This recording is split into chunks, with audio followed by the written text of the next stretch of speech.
Good evening, folks. Welcome to another episode of We Love the Language.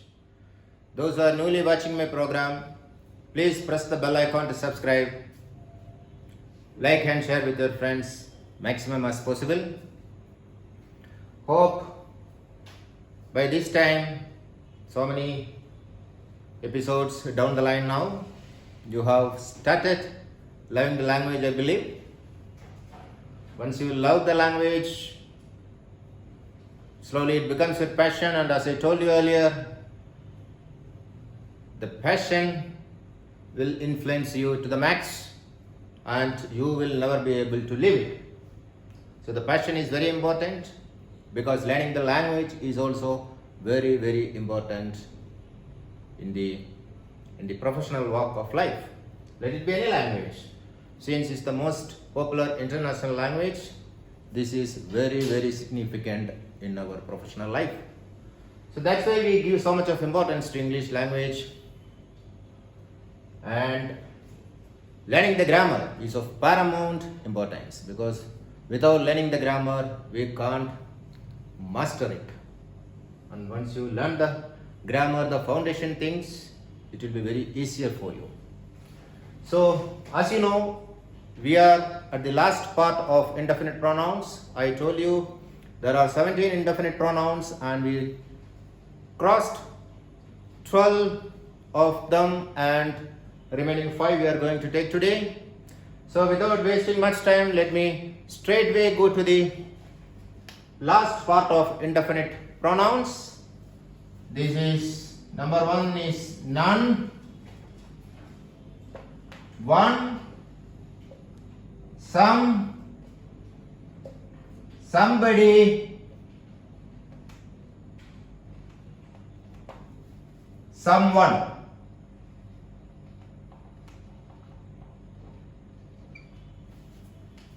None, one, some, somebody, someone. Let's go to the example sentences.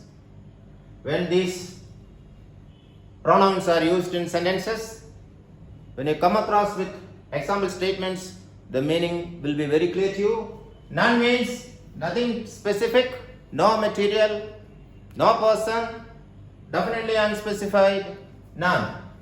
Okay? I could find none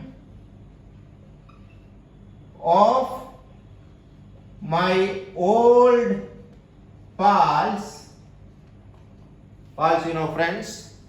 I could find none of my old pals during the festival. See, none. I could find none of my old pals during the festival. Probably the speaker is referring to a program during the festival or a get together during the festival.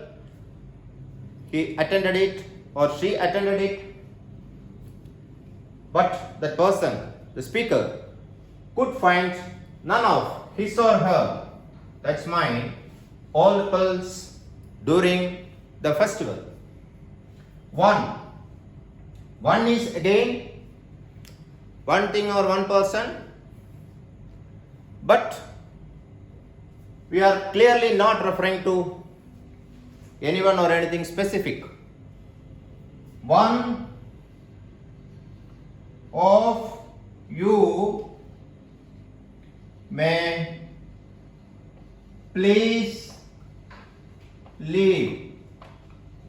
One of you may please leave. We are not clearly specifying to a person. We are just saying one of you may please leave now. May please leave. One of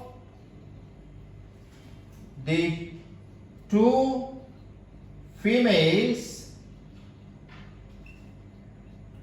one of the two females was clad in sari.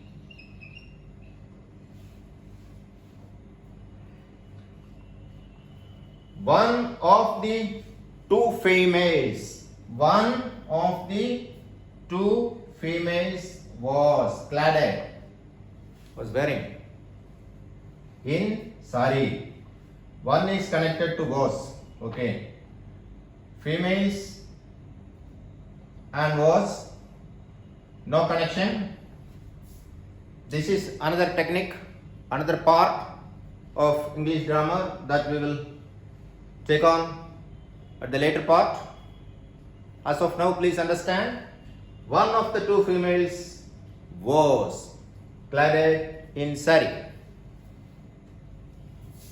Next is some.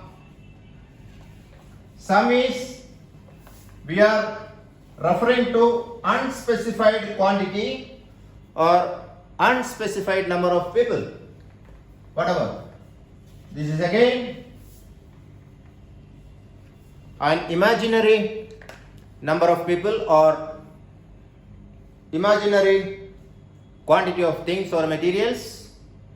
Some, that is unspecific. Some. The cake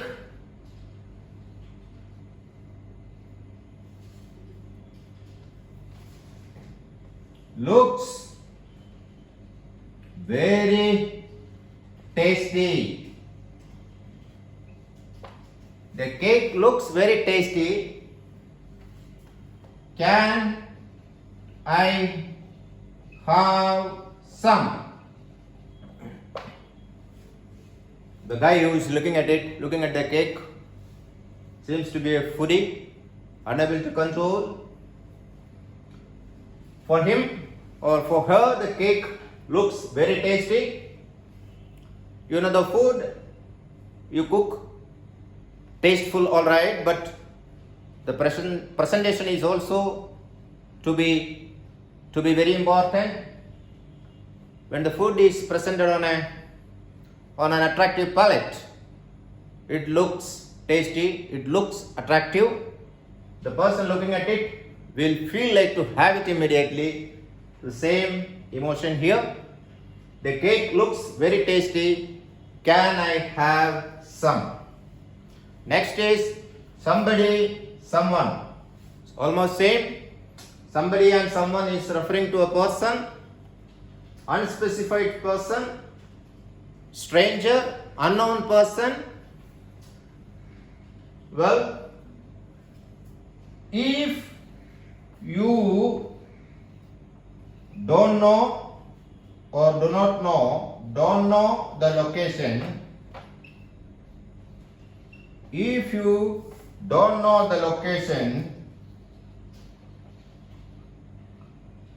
ask somebody or someone.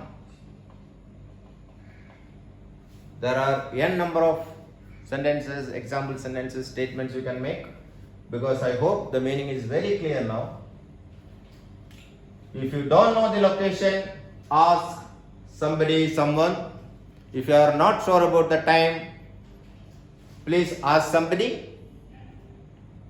Anything. If you can't go alone, please take the help of somebody. Please go with someone. Any sentence. Whatever comes to your mind, you can form a sentence with somebody, someone. It's very clear. If you don't know the location, ask somebody or someone. Here I have given a comma. Comma, as you know, it's half periods. It's whenever there are two or three clauses coming in one sentence, to make the context very clear, we separate the clauses with commas. That comes again under punctuation. That's a different part of grammar. We will take it on in our coming sessions after all these sessions are finished.